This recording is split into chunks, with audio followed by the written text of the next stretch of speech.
there's all kinds of benefits to regenerative farming, whether you do corn or cows. And we love it. Like, we do it. Yes, so we like do I'm, it. I'm We're saying all for it. some negative things about the companies that are talking about going regenerative, but Right. To restore the biodiversity, to restore its capability to be able to produce life is what we're after. We saw some news the other day, and it looks like regenerative agriculture is the future of farming. The question is, if the big corporations get involved and government gets involved, is regenerative ag going to go, even the term, going to go the same way as the organic farming market went? Welcome to the Dust or Mud podcast, where we like to talk about food, freedom, and farming. My name is Rich. And I'm Shelley. After a 25-year career in the United States Air Force, 3 years ago, we retired from the Air Force and moved to the Ozarks of Missouri and started our own farm. We practice regenerative farming here at Air to Ground Farms. But when I say regenerative farming, what am I even saying? What am I talking about? Do you know what regenerative farming is? Well, according to a recent Purdue study, if you do, you are in the distinct minority, because really only about 1 in 4 people know what regenerative farming is. Now, most of us have heard, a lot of us have heard of regeneratively farmed, regeneratively raised. We might have heard the term, and it sounds really good. And like, we understand English.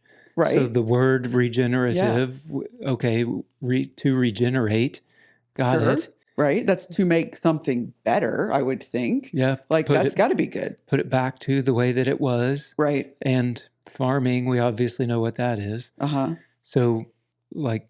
What is it, though? But actually, what is it? The interesting thing as we started researching for this particular podcast is there is no standardized definition of regenerative farming. So actually, I think, at least from what I can gather, you could define it however you want. That's true. And to some people, they really talk about water usage. Right. To others, they talk about soil and biodiversity and regenerating or making soil reappear. So there are different focuses within the regenerative farming space, or even the term within the larger aspect of it. But what do we say that it is? And what do some of the regenerative farming gurus out there, like Alan Savory or Gabe Brown, typically define it as? Yeah, what we wrote down was a means of agriculture that focuses on soil health, biodiversity, carbon sequestration, and holistic farming methods that aim to restore the ecosystem. The ecosystem, at large, above and below ground. But in this particular topic, we really focus on what's happening underneath the ground. Yeah, and really part of the name of our farm, Air to Ground, yes, there's a play on the fact that I used to fly in the air. I'm a F-15E pilot, or I was when I was in the United States Air Force, and had a focus on the air. And now we are focused on farming, which is the ground. Yeah. But then the additional meaning to that is the fact that sequestering carbon out of the air and into the ground by our farming practices. And you really do that by focusing on growing soil, the biodiversity in the soil. Right. Really increasing your topsoil in doing that. And what it will then do, you mentioned water, is it gives that soil more water absorption. Like, it can hold more water rather than just rushing off into Neverland. It will stay on the ground where it hit, and that was the 2. Yeah. In Air 2, the number 2 ground, H2O, just kind of representative of that molecule makeup, and there's just 2 of us usually. yeah, that too. Okay, so regenerative farming and this concept is about to boom. Yeah, but as I mentioned with the Purdue study, the interesting thing is it has this halo effect. It has this aura or air of goodness, but when asked to actually define it, it's like 71% of people, almost 3 out of 4 people, cannot define regenerative farming. Right. But yet it has this, but it's good. Right. So a consumer is more apt then probably to purchase a product that has been regeneratively created, But with a but yet- regenerative label on it. Yeah, but yet not really be able to tell you what that means. And that means something. And when we get into getting the corporations involved. Yeah. So speaking of big corporations, Okay. there are a bunch of big corporations that are getting involved in regenerative agriculture. To the tune of millions of dollars being invested into regeneratively created Well, food. maybe, right? Because as we talked about, there is no standardized, no government, no really anything definition of regenerative farming. Each of the companies can define it exactly how they want to. Okay, companies like who, though? General Mills, General Mills, Nestle. PepsiCo has invested about $230 million recently in regenerative agriculture.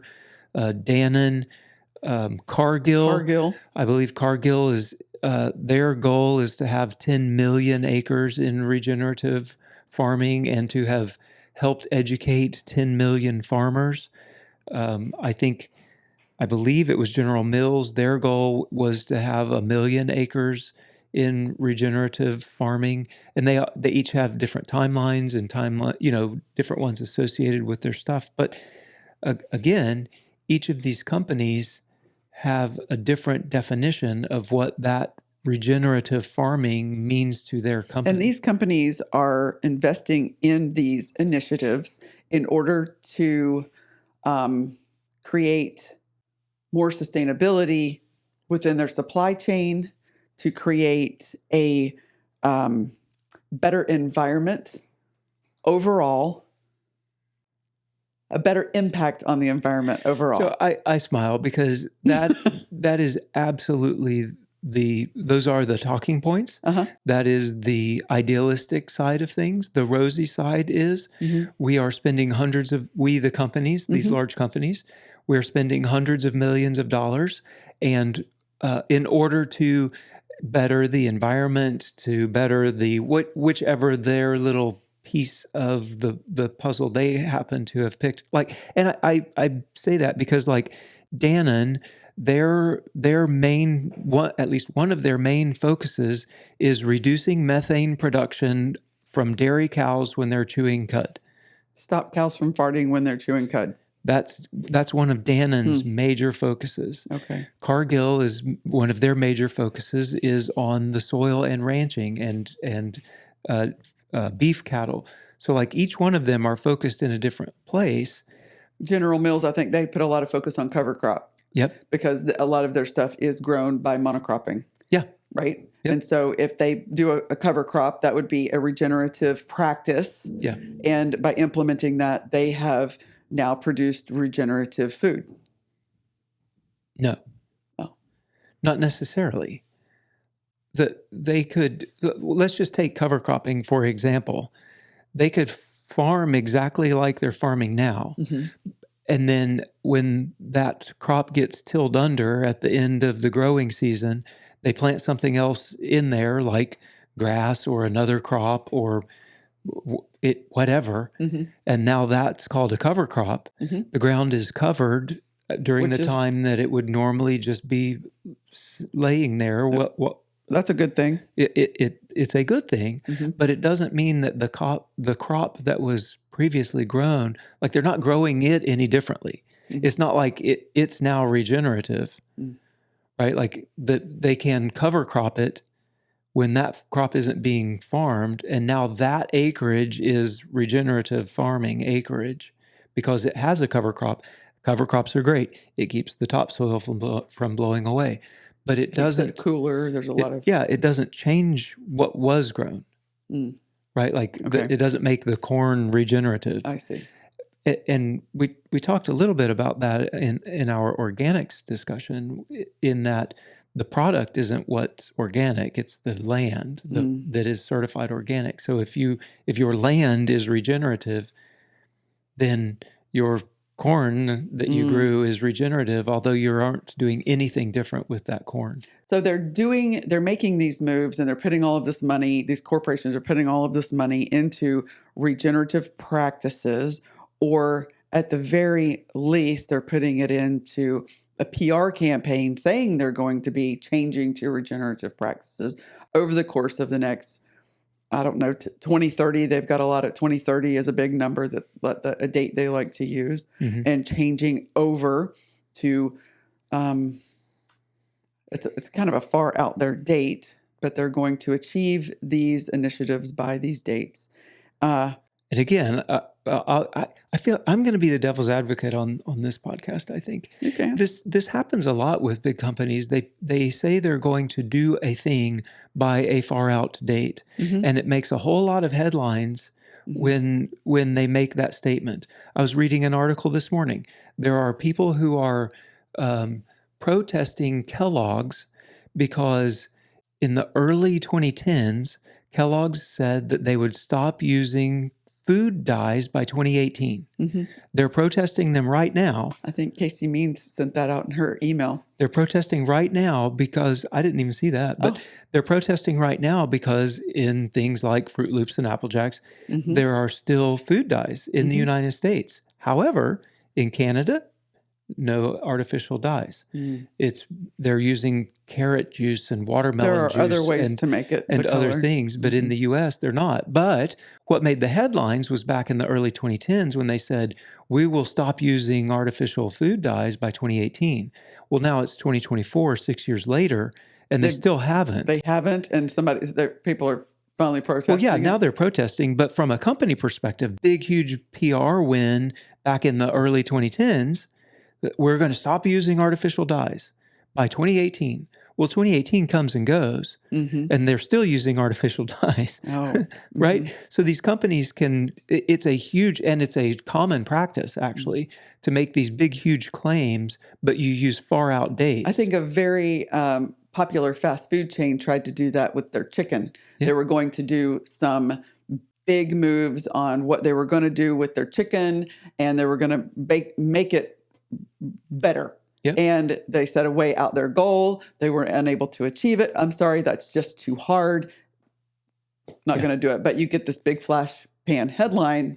Hey, we're awesome and we're going to do all these great things. But it turns out it's just not feasible, quote unquote, or profitable. Shaq. Yeah. For each one of these companies, they are for-profit companies who answer to shareholders. Absolutely. And the shareholders expect a profit out of the company. That's what businesses do. At the end of the day, it all has to be, towards profitability. Right. This particular marketing campaign right now of regenerative agriculture from these big corporations, it looks like it's going to lead to profitability. Well, they say never let a crisis go to waste, never let a trend go to waste either. Yeah. And this is taking advantage of both. It is fairly accepted across the world stage, at least, that there is an economic crisis. An environmental crisis. Sure. And all of these companies that we've mentioned so far, it is very easy with a very short internet research to find how this regenerative agriculture push plays into their environmental, social, and governance (ESG) scores. So these things are all of their regenerative agriculture initiatives are all being reported and recorded, and are a factor in their ESG score. Right. So they are going to use this regenerative ag claim to reduce their carbon score. Yeah. Right. And that's a perfect way of saying it too, to reduce their carbon score. Mm-hmm. So they can figure things up and say, okay, as we've talked about, let's just use the cover crops again. Uh-huh. As we've talked about, those millions of acres that are now going to be considered regenerative acres are going to be sequestering. A scientist will figure out some big number of carbon that will be sequestered by the cover cropping. Sure. And then instead of making any changes to transportation or energy, now this carbon that they're sequestering over here on their Or fields production pollution. just offsets the carbon that they're actually producing when they're making their product, when they're transporting their product, when they're using the energy that it takes to make their product. So these things over here are expensive. In order to change the type of energy you use, or in order to change the way your product is produced, that's expensive. Right. Comparatively, very, very cheap to plant a cover crop. Mm-hmm. And yet you can use the cover crop to offset the carbon emission from your other thing. So your score is lower. Are you making an impact? Yes. Yeah. Is it as big as much as you claim? Maybe not. I don't know. Maybe not. Interesting. So as they begin to claim this regenerative, label, we saw this once before, or we have seen this, we're still witnessing it right now, when large corporations and governments grab hold of a label and they take that label and they co-opt it. They begin to own it. You, sir, are not allowed to use the word organic on your product. I cannot use the word organic on my product, although... Would you consider your product actually organic? Although our product is organic. Right. But we cannot use it because we have not gone through the United States Department of Agriculture to get a certification for this land or the way that we farm. Correct. So we cannot use it. That's correct. We can currently use regenerative farm. Yes. How long can we use that? Until the government defines it and then puts the same type of regulations or restrictions on it that they have with organic. And can that happen? Absolutely. Back in the 1940s, the organic kind of movement began. Between the 1940s and 50s, it grew. By the time you get to the 1990s, organic farming has become a bit of a thing. In fact, you were involved with organic farming back in the early 90s. Yeah, in 1990, the government stepped in and they took over organic.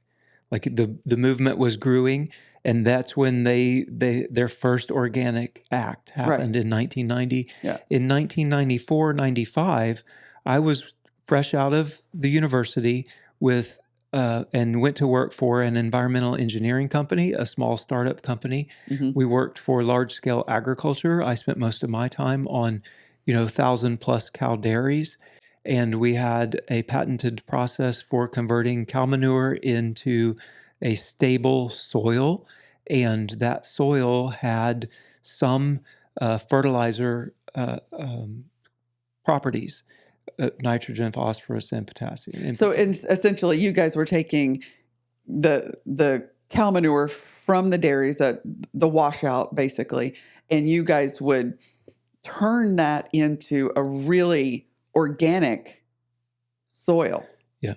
And it was good. Yeah. And we were marketing that to this really niche, small Fringe group of farmers down in South Florida. I remember driving over to Fort Myers. I still haven't found a Suriname's pepper, by the way. No. This organic farmer, I grew Surinams for a year or so. What an amazing habanero, and I still can't find any. Yeah. Anyway, we were marketing our soil product with fertilizer type properties to organic farms and organic farmers. But it was a very small group of folks that were, I don't know, sort of wacky and crazy. Like in the mid 90s, it certainly wasn't mainstream, like at all. No. But what happened was this organic movement was farmer-led, and it started with these small farms and small farmers. And by the, say, early 2000s, well, by 2002, the government had stepped in and made the regulations on exactly what has to happen for it to be considered organic. Yeah, the Organic something or another act. Okay, whatever. The Organic Act that came out defined it, and they set the regulations. And then once they did that, you had to follow exactly what they said in order to be able to get your certification and your label. And while there may be good things, a lot of times there are good intentions with making sure that, customers, if you're going to say organic, we need to know that you're like actually doing that. If you're going to put it on a label, because we have consumer protection in this country. And so, well, I'm just saying. So here's what happened with that. As soon as you define it, it allows companies to find the loopholes. And large companies now get involved. So the small farmers that formed the organic movement are bought. The first thing that happened was large companies went in and bought out those small farmers. And now they're organic farms. Right. And then by the time we get to where we are today, let's just skip ahead. Well, let me back up just a little bit. About 10 years ago, my BFF, she bought organic food. And I'm like, organic food? We don't buy no organic food. I got 4 kids to feed. Are you kidding me? I can't afford that. Fast forward to today, and organic food is ubiquitous in the grocery stores, and they have somehow or another made it kind of affordable. You can go to Costco and get all the organic veg and all that you want. And I'm kind of like, scratching my head, like, where is all this organic food coming from, which we did an entire podcast on. The highlight are 75% of the produce purchased in the United States that is labeled organic is imported, and only 2% of imported organics go through any kind of USDA inspection. So here we go with the organic label is not now what it once was. Period. It doesn't mean what it did. It has started been as a grassroots farmer movement that was truly rooted in wanting to do things better is now a label which demands a higher price. Back to profitability. Yeah. Using a label and loopholes to create profit. Yeah. Is that where we're going with Regen? Well, I think it is, actually. The likelihood is there. Yeah. For sure. Whenever you get this many millions of dollars involved from major corporations, and they're going to start lobbying. Yeah, so this one is a little bit more difficult than organic, I think, because regenerative agriculture can mean so many different things to so many different people. And different regions, it matters, right? Demographic, where you are geographically. That's right. To some people, it's about water and water usage and, reducing runoff and such. To others, it's all about soil and soil health and everything to do with the soil. To others, it's about stop deforesting. There's so many different things that regenerative agriculture can mean that it's going to be a difficult thing for any agency, be it government or like World Economic Forum. Like any of these places to step in and slap a one-size-fits-all definition on regenerative agriculture is going to be difficult. So the organic standards, you must, you can't. Okay, now you're organic. Yeah. Like for that Regen would be like, you have to. Yeah, for regenerative though, that becomes more difficult. So I think that it will be more difficult for a government agency to step in like the USDA did with organic. And I don't know that the companies, while having the organic definition allowed them to find the loopholes, I don't know that they're going to want a government definition for regenerative agriculture, because right now they can make it mean whatever it is they need it to mean. Mm-hmm. If they want it to mean cover cropping, Mm-hmm. if General Mills wants it to mean Then they cover can- cropping, then That's what it means. it's regenerative agriculture. Right. If Dannon wants it to mean no cow farts, then there it is. They're doing regenerative agriculture. So as long as it's open-ended or without definition, Yeah. as long as it's like that, then these companies can use the term to mean whatever it is they want it to mean and get the benefit out of it. So I think in this one, So with a lack of accountability, how do you bring in accountability without governmental regulation? there are ways of doing it. You could have, like the corporations could get together and form groups, which is how they started with organics. The groups of organic farmers would get together and basically certify each other to say, hey, yes, we're all following the standards that Mhm. we all agree would lead to what we agree means organic. Right. So, like, there are ways of doing that. I don't know. From a consumer perspective, I think, and that's hard. Mhm. I think you can't be, you won't be able to be lazy on this one. You're not going to be able Right. to just say, oh, I saw a label, I saw a label and Regen verified. thus, what What does that even mean? verified by who? By who? Because there's not an entity currently. I mean, the Savory Institute has some stuff but there's no generally recognized label or Okay. agency or anything that Right. says, yes, and again, there's no definition of it, right? So like, Right. yes, what you say is regenerative agriculture, you're doing. Well, I don't know that there's even, like, how useful is that? Because you defined it. Yeah. You defined it for you. Yes, you're doing your definition. Yeah. Yeah. So like, I think on this one, if you, Yeah. from a big company perspective, they're going to make headlines. They're Mhm. going to say huge numbers that Mhm. are going to be spent. Yeah. Y'all, the regenerative agriculture, from a business perspective, in 2023, it was just over $8 billion. By the early 2030s, so say 7, 8 years, it's supposed to be over $23 billion. That's the forecast growth. So it's forecast to almost triple Mhm. in the next, say, 7 to 8 years. It is the way that farming is going, and if a farmer doesn't know that already, they need to get knowing that, because there is a movement. People are moving over there, to the point corporations are wanting farmers to farm like this in one manner or another. Yep. So they get on board now, because they're I'm sure there is money to be made in this type of farming by switching over. Yeah. There's less inputs, there's more profitability, there's all kinds of benefits to regenerative farming, whether you do corn or cows. And we love it. Like, we do it. Yes, so we like do I'm, it. I'm We're saying all for it. some negative things about the companies that are talking about going regenerative, but Right. like I'm saying that from a corporate perspective. Like, there are oftentimes ulterior motives. Sure.